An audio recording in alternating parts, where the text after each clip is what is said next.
Hello and welcome student. Welcome to our third lecture of the chapter 1 and today again we are going to study the basic properties of electric charge. Let's start this. एक last हमारे पास property बचती है which is again very important, that is quantization of electric charge. पहले हम समझते हैं कि quantized होने का मतलब क्या है. एक एग्जांपल के साथ हम क्वांटाइजेशन का मतलब समझते हैं. क्वांटाइजेशन को बेसिकली हम डिस्क्रीट कंडीशन के साथ कंपेयर कर सकते हैं. तो there can be two types of condition, continuous and discrete. तो certain conditions are only possible then they are called discrete, मतलब के क्वांटाइज्ड होना. जबकि कोई भी वैल्यू अगर पॉसिबल हो रही है, कोई भी कंडीशन पॉसिबल होती है, तो उसे हम कहते हैं कंटिन्यूस. जैसे अगर मान लो कि हमारे पास एक लिफ्ट है और उस लिफ्ट में हमारे पास एक बटन है जो कि हम किसी भी हाइट पर प्रेस कर सकते हैं और हमें मेजर करनी है height from the ground, from the zero level. तो जब हम ग्राउंड लेवल से ऊपर जा रहे हैं, हम बटन किसी भी हाइट पर प्रेस कर सकते हैं. इसमें ऐसे कोई भी कंडीशन नहीं है कि आपकी हाइट जो है वो 10 सेंटीमीटर हो सकती है, 30 सेंटीमीटर हो सकती है, कोई भी रैंडम हाइट भी हो सकती है. ऐसा नहीं कि हमारे पास कुछ पर्टिकुलर हाइट ही फिक्स्ड हाइट है वही पॉसिबल होगी, ऐसा नहीं है. तो हमारे पास जो बटन है उसके थ्रू हम लिफ्ट को कभी भी रोक सकते हैं और उस हिसाब से हम ग्राउंड लेवल से कोई भी हाइट पर हो सकते हैं. तो हमारी हाइट की जो वैल्यू होगी वो 0 से लेकर मैक्सिमम जो भी हाइट है उसके बीच में कोई भी वैल्यू पॉसिबल हो सकती है. ऐसा कुछ भी हम कंसिडर नहीं कर सकते यहाँ पर कि भाई यही हाइट हो सकती है, दूसरी कोई पॉसिबिलिटी नहीं है. तो 0 से मैक्सिमम हाइट के बीच में कोई भी वैल्यू पॉसिबल है. बट अगर हम इसी कंडीशन में दूसरा कंसेप्ट लेते हैं कि हम स्टेयरकेस के थ्रू चढ़ रहे हैं, तो स्टेयरकेस अगर हम 10 सेंटीमीटर के लेते हैं, हर एक स्टेयरकेस 10 सेंटीमीटर के है, तो पहले 0 से हम जब ऊपर जाते हैं तो हमारी हाइट होगी 10 सेंटीमीटर. फिर अगर हम ऊपर गए तो हमारी हाइट होगी 20 centimetre. Can we have 15 centimetre height? No. Can we have 13 centimetre of height? No. Can we have 7 centimetre of height? No. We can have 0, then 10, then 20 and so on. तो हमारी हाइट अब कैसी है? अब हमारी height की values जो है वो only certain values are possible in our height. तो ये जो है इसमें हाइट जो है वो क्वांटाइज्ड केस में है, मतलब के डिस्क्रीट कंडीशन में है कि उसकी कुछ कुछ वैल्यूज ही पॉसिबल है. कंटिन्यूसली कोई भी वैल्यू की हाइट हमारी नहीं हो सकती है. तो ये जो कंसेप्ट है वो चार्ज को भी अप्लाई होता है. जब हम छोटे से अमाउंट के चार्ज लेते हैं और हम देखते हैं कि भी वो चार्ज किससे बने हुए हैं, तो बेसिकली वो चार्ज बनते हैं इलेक्ट्रॉन एंड प्रोटॉन से. तो ऐसे केस में जो हमारे पास नेट चार्ज होता है वो हमेशा ड्यू टू इलेक्ट्रॉन और ड्यू टू प्रोटॉन होता है, जो कि हमारा बेस चार्ज है. तो experimentally it is established that all free charges are integral multiple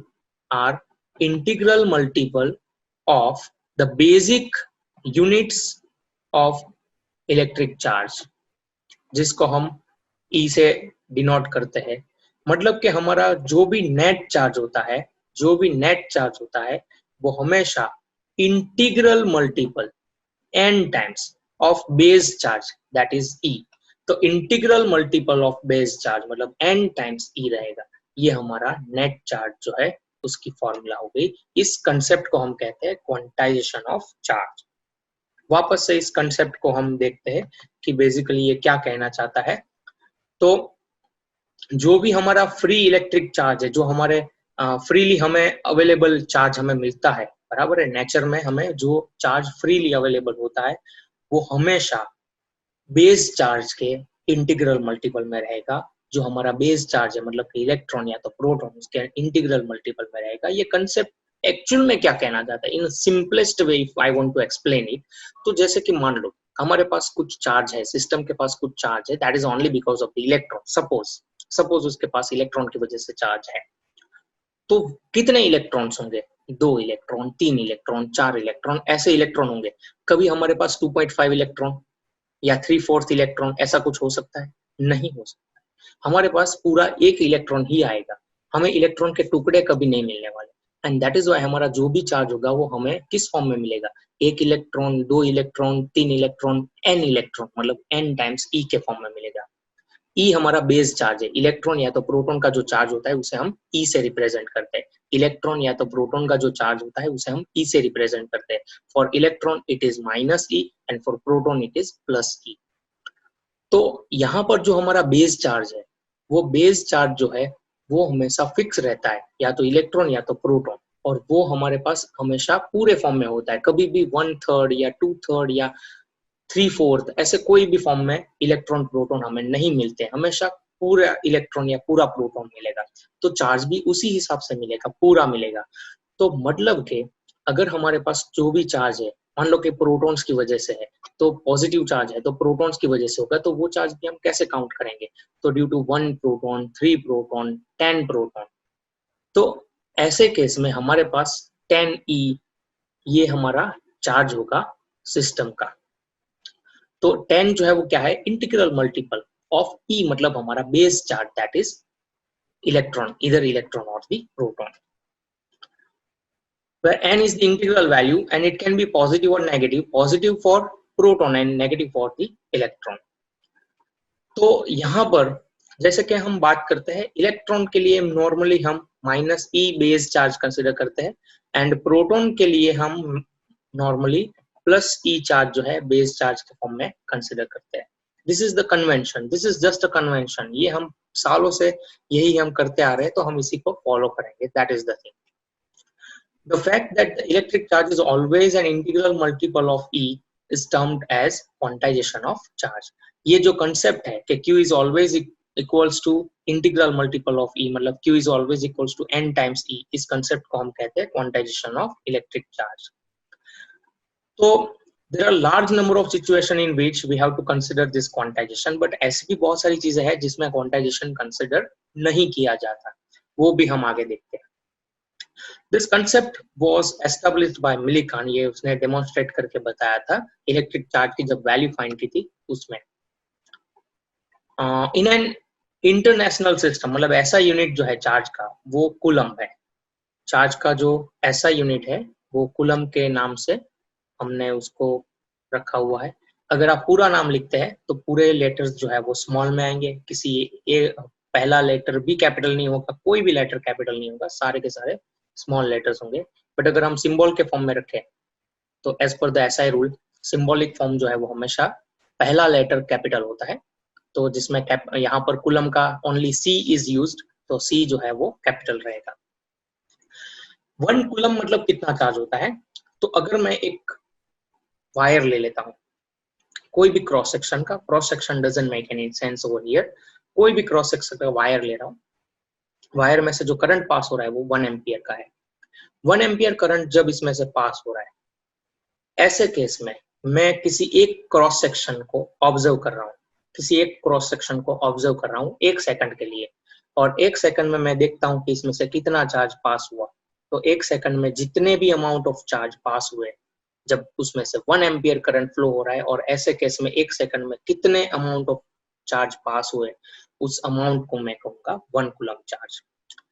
तो ये हुई 1 कूलम चार्ज की एक डेफिनेशन। एक और डेफिनेशन हम आगे जाके पढ़ेंगे, not in this lecture but in our next lectures or maybe next lecture.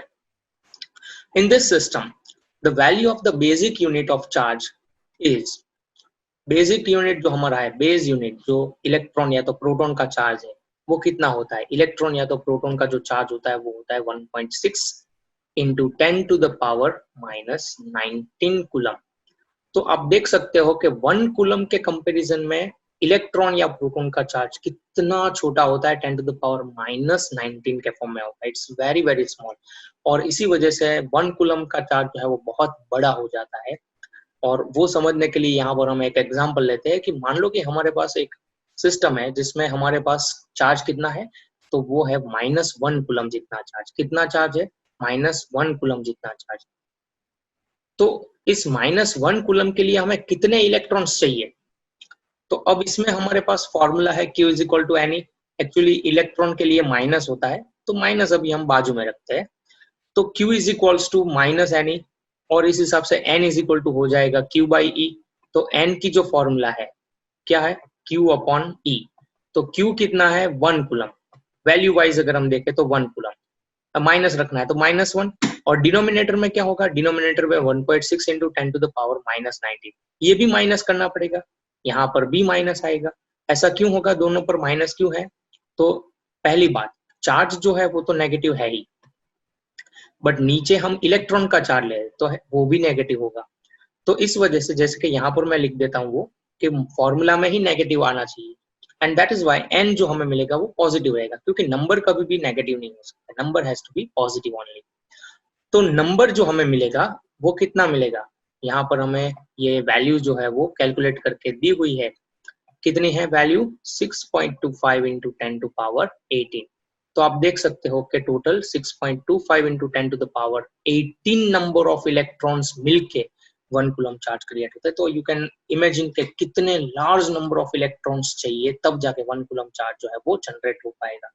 And that is why practically हम इतना बड़ा यूनिट यूज नहीं करते, प्रैक्टिकली हम 1 नैनो कूलम, 1 माइक्रो कूलम, 1 मिली कूलम ऐसे यूनिट्स जो है वो प्रीफर करते हैं, जिसमें नैनो मतलब 10 टू पावर -9, माइक्रो मतलब 10 टू पावर -6 एंड मिली मतलब 10 टू द पावर -3।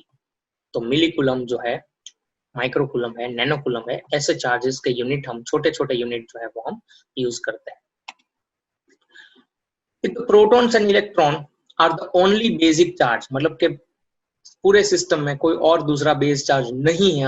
अभी हम यही कंसिडर कर ले कि पूरे यूनिवर्स में प्रोटॉन किसी और से नहीं बना है, इलेक्ट्रॉन किसी और से नहीं बना है, वो सिर्फ खुद यूनिवर्सल पार्टिकल है, बेसिक पार्टिकल है, उनको हम तोड़ मरोड़ नहीं सकते हैं, बस उतना ही चार्ज हमें मिनिमम टू मिनिमम मिल सकता है। तो ऐसे केस में ऑब्जर्वेबल हमारा जो केस बनता है उसमें हम कब कब क्वांटाइजेशन अप्लाई कर सकते हैं, तो अप टू फ्यू टेंस और फ्यू हंड्रेड इलेक्ट्रॉन या तो प्रोटॉन हम concept of electric quantization of electric charge जो है वो अप्लाई कर सकते हैं, बट अगर लार्ज अमाउंट है तो ये पॉसिबल नहीं हो पाता है।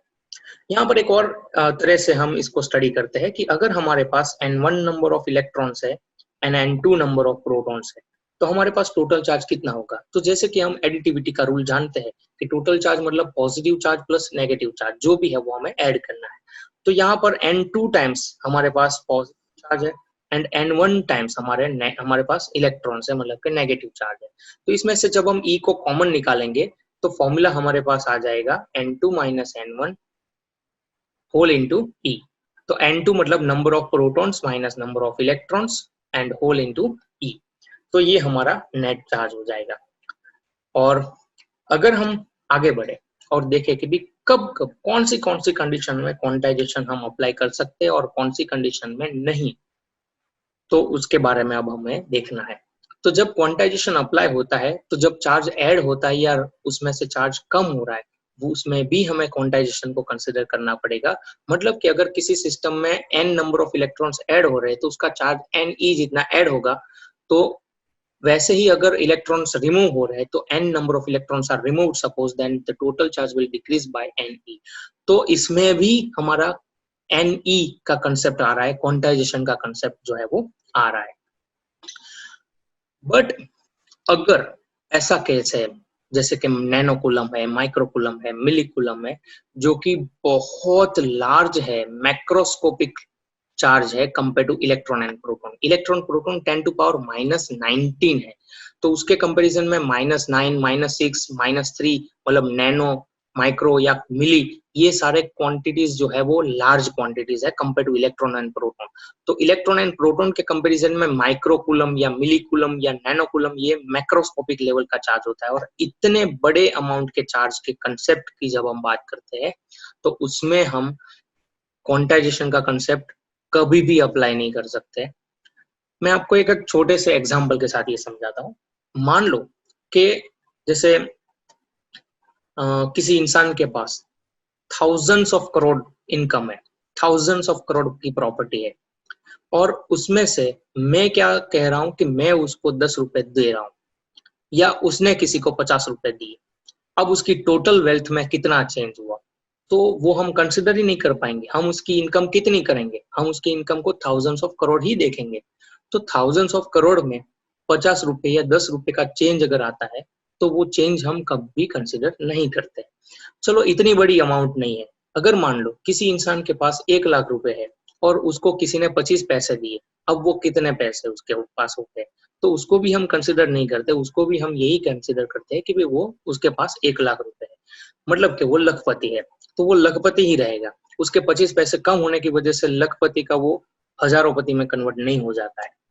तो यही कंसेप्ट जो है वो यहाँ पर भी अप्लाई होता है कि अगर चार्ज जो है वो बहुत ज्यादा है, चार्ज बहुत ज्यादा अमाउंट में है, जैसे हमने आगे का कंसेप्ट देखा, इलेक्ट्रॉन एक वन कूलम इलेक्ट्रॉन के लिए कितने 6.25 10 to the power 18 number of electrons चाहिए।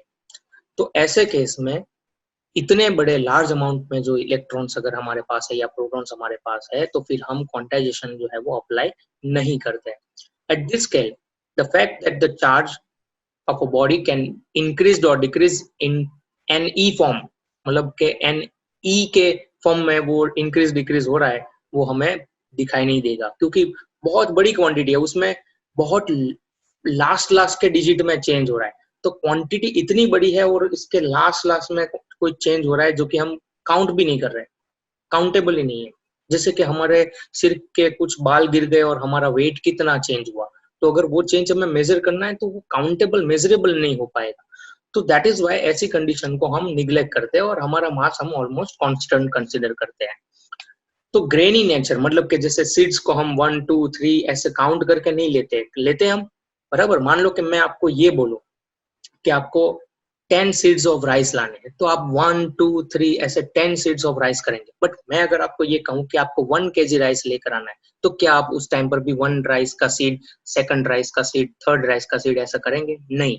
अब उस टाइम पे हम ग्रेनी नेचर कंसिडर नहीं करेंगे, हम उसको बल्क के फॉर्म में लेंगे। तो बल्क के फॉर्म में हम उस चार्ज को कंसिडर करना है यहाँ पर। तो grainy nature of the charge is lost and it appears to be continuous. हमें क्या फील होगा कि भाई अब क्वांटाइजेशन नहीं हो रहा है, तो क्वांटाइजेशन अगर नहीं है तो फिर दूसरी कंडीशन कौन सी होगी? कंटिन्यूस की। तो अब क्वांटाइजेशन नहीं फिल हो रहा है तो कंटिन्यूस लगेगा, हमें चार्ज लगेगा कि वो कंटिन्यूस ही है। At the macroscopic level charge that are enormous compared to the magnitude of charge E, मतलब के एनॉर्मस मतलब के इलेक्ट्रॉन के वैल्यू जो है उसके कंपैरिजन में मैक्रोस्कोपिक लेवल का चार्ज बहुत बहुत बहुत बड़ा होता है इन मैग्नीट्यूड। और मतलब आप देख सकते हैं कि ये अगर माइक्रोकूलम की बात करें तो 10 टू द पावर 13 जितने इलेक्ट्रॉन्स या प्रोटॉन्स जो है उसका चार्ज मिलके अप्रोक्स इतने नंबर ऑफ चार्ज इकट्ठा होके 1 माइक्रोकूलम या 2 माइक्रोकूलम या माइक्रोकूलम का चार्ज जो है वो बनता है। तो बहुत लार्ज अमाउंट ऑफ इलेक्ट्रॉन्स हमें चाहिए मैक्रोस्कोपिक लेवल की बात करें तो। So in that case the fact that the charge can increase और decrease only in a unit of E, मतलब 10 ई अगर चेंज हो रहा है, मान लो 10 टू पावर 13 ई में 10 ई जितना चेंज आ रहा है या 100 ई जितना चेंज आ रहा है या 1000 ई जितना, तो वो मेजरेबल ही नहीं होता है। मतलब कि 1 के पीछे 13 टाइम्स जीरो लिखना है, 1 के बाद 13 जीरो लिखना है और उसमें फिर 1000 प्लस माइनस करो, तो whole value how much it will change? Almost negligible, and that is why हम उसको कंसिडर नहीं करते हैं। Thus, at a macroscopic level, the quantization of charge has no practical consequences and can be ignored. At the microscopic level, मतलब जैसे कि few tens या few hundreds या मतलब जैसे 10-20 है या 500 इलेक्ट्रॉन है, ऐसा कुछ भी है, तो हम उसको काउंट करते हैं, उसको एनी का कंसेप्ट, क्वांटाइजेशन का कंसेप्ट अप्लाई करते हैं, अदरवाइज हम नहीं करते। सो स्केल इज वेरी इंपॉर्टेंट कि हम कौन से स्केल की बात कर रहे हैं चार्ज के लिए, उसमें फिर क्वांटाइजेशन अप्लाई होगा या तो नहीं होगा। उसके ऊपर से हमारे पास कुछ एग्जांपल्स है, तो will take them first of all, जिसमें से हमारे पास है example number 2 from the NCERT textbook. If 10 to power 9 electrons move out of a body to the another body, एक बॉडी में से 10 to the power 9 electrons 1 second में, कितने टाइम में? 1 सेकंड में एक सिस्टम में से दूसरे सिस्टम में एंटर होते हैं, तो 1 कूलम चार्ज जनरेट करने में दूसरी बॉडी में 1 कूलम जितना चार्ज जनरेट हो जाए उसके लिए कितना टाइम लगेगा, ये हमें फाइंड करना है। तो सबसे पहले हम क्या करते हैं कि जब 10⁹ इलेक्ट्रॉन है तो उसका चार्ज कितना होगा, तो 10⁹ मतलब n, और Q इज इक्वल टू तो n ही होता है, तो एक सेकंड में कितना चार्ज ट्रांसफर हो रहा है पहले हम वो मेजर करते हैं।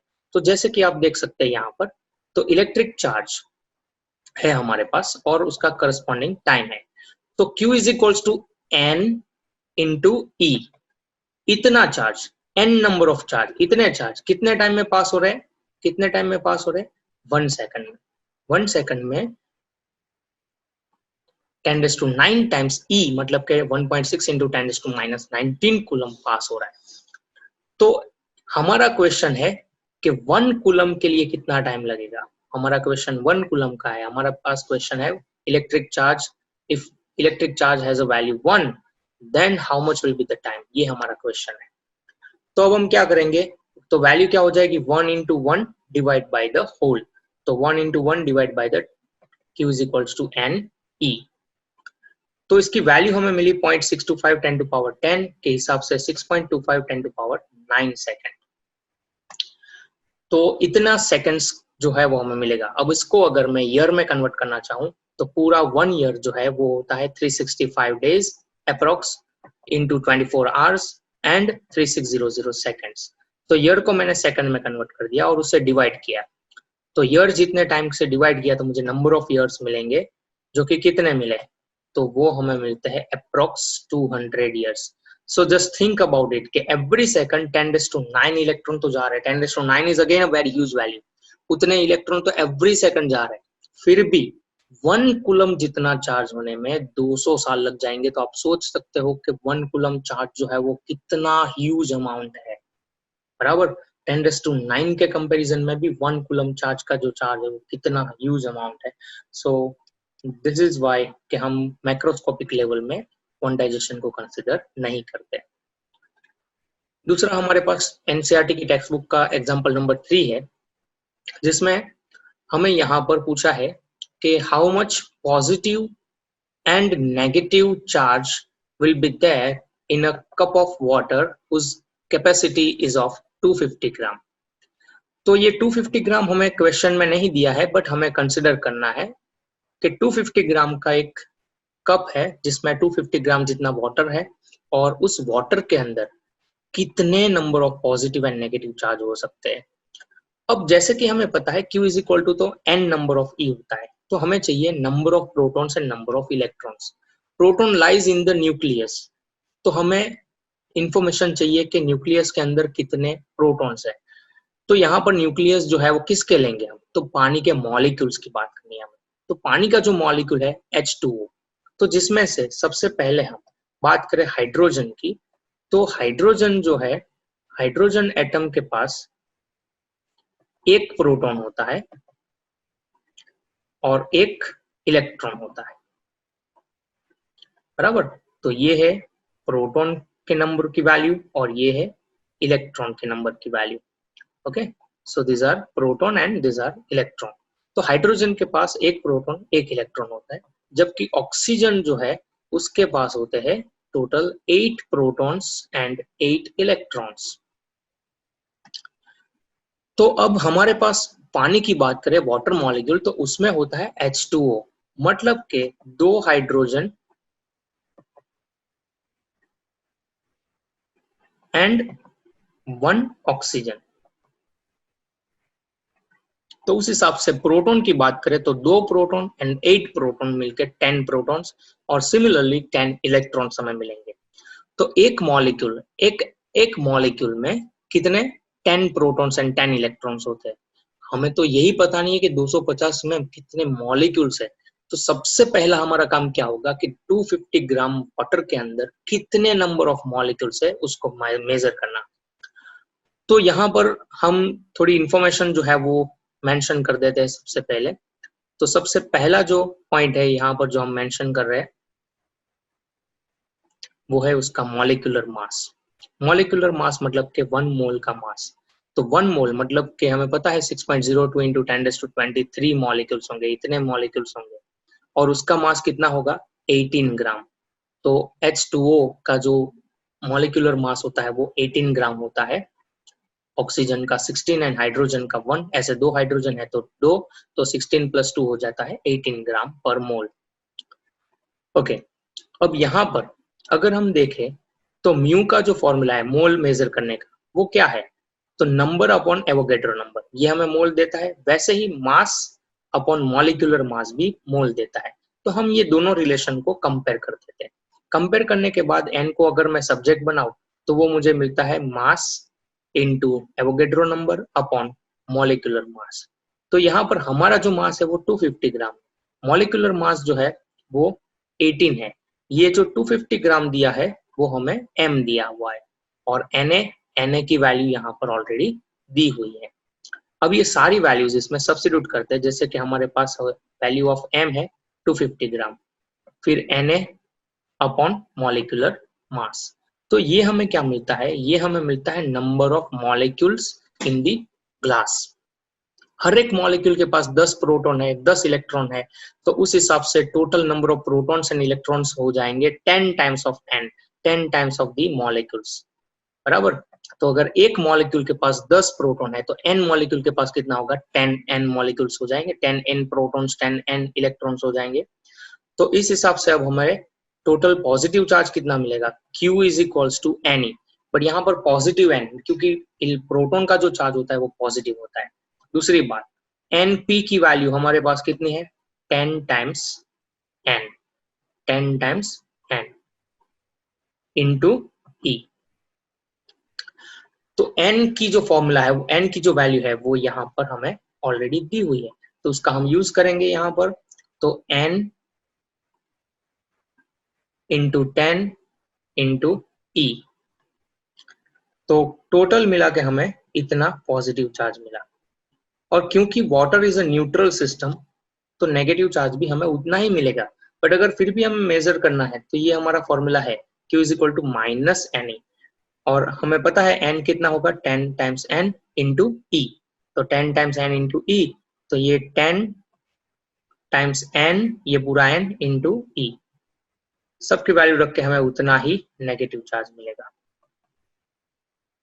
और नेट चार्ज कितना होगा, नेट चार्ज पूरे सिस्टम का कितना होगा, 0, क्योंकि पानी जो है, वाटर मॉलिक्यूल जो है वो न्यूट्रल सिस्टम है, मतलब जितने प्रोटॉन्स है उतने इलेक्ट्रॉन्स है, तो इस हिसाब से नेट चार्ज जो है वो हमेशा 0 रहेगा।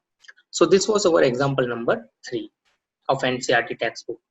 Now we'll go for the exercise question number 4. Exercise का जो क्वेश्चन नंबर 4 है उसका पहला पार्ट जो है वो क्या है, explain the meaning of statement of electric charge of a body is quantized. तो क्वांटाइजेशन क्या है वो हमें ऑलरेडी पता है कि भाई जो भी जितना भी हमारे पास फ्री इलेक्ट्रिक चार्ज हमें नेचर में मिलता है, whatever charge we found in nature, they are always integral multiple of some basic charge, some fundamental charge, जिसे हम ई से रिप्रेजेंट करते हैं। दैट मीन्स के Q is always equals to n e. N जो है वो कोई भी पॉजिटिव या नेगेटिव वैल्यू हो सकती है, positive for protons and negative for the electrons. दूसरा इसमें क्वेश्चन हमें ये पूछा है, why can one ignore the quantization for macroscopic level। तो हमने वो भी अभी थोड़ी देर पहले ही पढ़ा है कि अगर नंबर ऑफ पार्टिकल्स बहुत लार्ज है तो ऐसे केस में जो चेंज हमें मिल रहा है 10, 20, 100 का, वो हम कंसिडर नहीं कर सकते। तो अगर करोड़ ऑफ इलेक्ट्रॉन्स है, बहुत ज्यादा, थाउजेंड्स ऑफ करोड़ भी नहीं, हमारे काउंटेबल कंडीशन से भी बाहर के नंबर ऑफ इलेक्ट्रॉन्स या प्रोटॉन्स की बात करें हम, ऐसे केस में कुछ 100, कुछ 1000 में अगर इलेक्ट्रॉन या प्रोटॉन चेंज हो रहे हैं, चार्ज चेंज हो रहा है, तो वो चार्ज जो है वो मेजरेबल नहीं हो पाता है और वो हम काउंट नहीं कर पाते हैं। And that is why we do not consider the quantization, we consider them as a continuous charge. So that is why quantization is neglected. So ये हमारा आज का लास्ट न्यूमेरिकल है। It is now believed that the proton and neutrons are built up of quark system, some elementary units। मतलब protons and neutron जो है वो खुद क्वार्क्स से बने हुए हैं। दूसरी इंपॉर्टेंट इंफॉर्मेशन जो हमें दी हुई है वो ये है कि प्रोटॉन्स एंड न्यूट्रॉन्स जो है वो 3 क्वार्क्स से बने हुए हैं। अच्छा, यहाँ पर कौन कौन से टाइप के क्वार्क्स होते हैं उसके बारे में भी इंफॉर्मेशन दी है। There are 2 types of quarks. पहला है अप क्वार्क्स, जिसको हम U से रिप्रेजेंट करते हैं, डिनोट करते हैं, और जिसका चार्ज जो है वो होता है +2e/3। और दूसरा होता है डाउन क्वार्क, जिसको हम D से डिनोट करते हैं और जिसका चार्ज होता है -e/3। ओके, अब हमारा क्वेश्चन है, तो फिर प्रोटॉन किस तरह से बना हुआ है और न्यूट्रॉन किस तरह से बना हुआ है। मतलब के quarks composition of proton and quarks composition of neutron, कौन से क्वार्क्स कितने ऐड करेंगे तब एक प्रोटॉन बनेगा और उसी तरह से एक न्यूट्रॉन बनेगा, ये हमें मेजर करना है। तो जैसे कि यहाँ पर हम देख सकते हैं कि अब क्वार्क्स मतलब के U से रिप्रेजेंट करते हैं, उसके चार्ज की वैल्यू है +2/3e, और डाउन क्वार्क्स जिसको हम D से रिप्रेजेंट करते हैं वो होता है -1/3e। नेक्स्ट इज कि अगर हम चार्ज ऑन प्रोटॉन की बात करें तो प्रोटॉन का जो चार्ज है वो तो हमें पता ही है कि वो E जितना होना चाहिए, प्रोटॉन का जो नेट चार्ज है वो E जितना होना चाहिए। तो प्रोटॉन और न्यूट्रॉन दोनों तीन तीन क्वार्क्स से बने हुए हैं, तो टोटल नंबर ऑफ क्वार्क्स तो 3 रहेंगे। अब उसमें से कितने अप क्वार्क्स है और कितने डाउन क्वार्क्स है वो तो हमें पता नहीं है। तो प्रोटॉन के लिए पहले हम कंसिडर करते हैं, ये जो कैलकुलेशन है वो पहले हम प्रोटॉन की बात कर रहे हैं। तो प्रोटॉन जो है वो मान लो कि n number of up quarks से बना हुआ है, तो बाकी बचे मतलब क्योंकि टोटल 3 क्वार्क्स होने चाहिए, तो बाकी बचे मतलब n अप क्वार्क्स है तो 3 - n डाउन क्वार्क्स होंगे। और नेट चार्ज कितना हो जाना चाहिए? नेट चार्ज हो जाना चाहिए नेट चार्ज हो जाना चाहिए E जितना। तो यहाँ पर हम देख सकते हैं कि n number of up quarks plus 3 - n number of down quarks is equals to क्या हो जाना चाहिए? E। अब U और D की वैल्यूज रख देते हैं। U मतलब कितना होता है +2/3e एंड D मतलब कितना होता है -1/3e is equals to finally कितना हो जाना चाहिए? E। अब हर जगह से E से डिवाइड कर सकते हैं हम, तो E जो है वो कैंसल होने वाला है दोनों साइड से, यहाँ पर बचेगा 1। अब पूरे सिस्टम को 3 से मल्टीप्लाई कर दे, तो यहाँ पर भी 3 से मल्टीप्लाई कर दिया, यहाँ से भी 3 से मल्टीप्लाई कर दिया और इसको भी 3 से मल्टीप्लाई कर दिया, तो 1 3 जा यहाँ पर बचेगा 3, तो इस पॉइंट पर बचेगा 3। यहाँ पर अगर हम देखें तो 3 and 3 गेट कैंसल, यहाँ पर भी 3 and 3 गेट कैंसल, तो यहाँ पर क्या बचा 2 times n that is 2n। तो आप देख सकते हैं यहाँ पर 2n बचा है। यहाँ पर ये ब्रैकेट को अगर हम ओपन कर दे तो आगे माइनस था, इसलिए -3 और माइनस माइनस यहाँ पर +n हो जाएगा एंड इज इक्वल्स टू कितना बचा यहाँ पर, जैसे मैंने बताया 3 बचेगा। तो let us clear it out. तो अब हमारे पास क्या बचा कि ये जो n है +2n + n मतलब के हो जाएगा 3n, और ये -3 जो है वो दूसरी तरफ जाएगा तो हो जाएगा +3, और उस हिसाब से 3 + 3 मेक्स 6, तो n जो है वो हमें 2 मिला। n 2 मिला और n की वैल्यू अगर हम 3 - n में रखेंगे तो हमें 1 मिलेगा। तो इसका मतलब ये हुआ कि हमें प्रोटॉन जो है वो कैसे मिलता है, 2 up quarks and 1 down quarks है। तो इसका जो क्वार्क्स कंपोजिशन है for the proton, quarks composition for the proton, it is 2 up quarks and 1 down quarks, that is UUD। तो 2 up quarks and 1 down quarks के हिसाब से UUD is the quarks composition for the proton। इसको हम दूसरे तरह से भी समझते हैं कि हमें टोटल कितना चार्ज चाहिए, हमें टोटल चार्ज चाहिए E जितना। अब आप समझो कि मैं अगर एक अप क्वार्क्स ले रहा हूँ, एक अप क्वार्क्स ले रहा हूँ, तो मतलब कि मैं +2/3e ले रहा हूँ, +2/3e ले रहा हूँ, मतलब कि +2e/3। अब इतने से एक प्रोटॉन जितना चार्ज तो बनेगा नहीं, then I will take one more u, I will take one more u. तो अब मेरे पास और एक +2/3 चार्ज जो है वो आ जाता है, तो अब एक और 2e/3 हो गया। तो कुल मिला के कितना हो गया 2e/3 + 2e/3 makes 4/3। 4/3 is again greater than 1, तो अब उसको थोड़ा कम करना पड़ेगा। Then I will take down quarks. तो डाउन क्वार्क जब मैं ले रहा हूँ दैट इज -1/3 या तो फिर e/3। तो अब हमारा टोटल चार्ज आप काउंट करो कितना हुआ, तो 2 + 2 4 -1, तो कितना हो जाएगा ये 3/3e, ये हो जाएगा 3e/3। और इसके हिसाब से हमें वैल्यू क्या मिलेगी, सिर्फ और सिर्फ E, जो कि चार्ज ऑफ प्रोटॉन है। इसी तरह से न्यूट्रॉन के लिए करना है, यहाँ पर मैंने ऑलरेडी मेंशन किया है, बट ये आप खुद ट्राई करो और देखो विदाउट सीइंग फर्दर, क्या आप ये खुद ट्राई कर सकते हो या नहीं, ये आप देखो। So thank you for watching this video. अगर आपको ये पसंद आया है तो प्लीज इसको शेयर करिए, सब्सक्राइब करिए।